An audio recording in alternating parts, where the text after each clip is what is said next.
I would assume that obviously feed costs are reasonable for producers right now, much more so than they have been in recent years.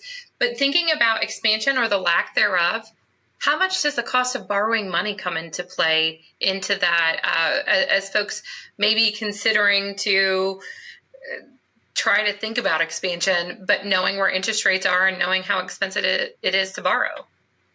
No, I think it's a big factor. You think about it, the last time we really grew the cow herd, 2014 to 2016, was kind of the big years. And we were doing so in an interest rate environment, not necessarily half what current interest rates are, but not far from it, right? And it's a very different world. And I think about we kind of think about that decision about cull cows and heifer retention. I can do both, meaning I can cull and replace, or I can keep and retain. I can do both.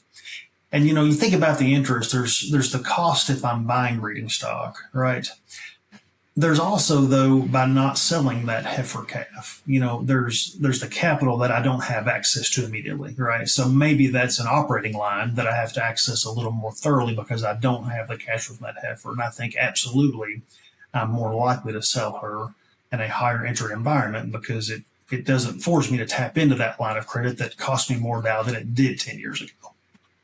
I think you also sprinkle in, if you want to go buy a female in the market, a replacement female or bred cow, a bred heifer, the value of those animals is higher than it was also than 10 years ago.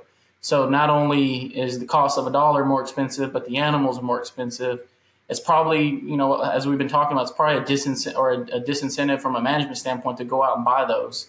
And I think that's where, in our parts of the world, from an extension standpoint, it's to the cow-calf producer, it's kind of like, hey, you're finally in a spot where cash is probably increasing on your balance sheet. Let's be smart about that moving forward, whether it's risk management like we always talk about on this show. But, as you start having cash on hand, let's be smart about it.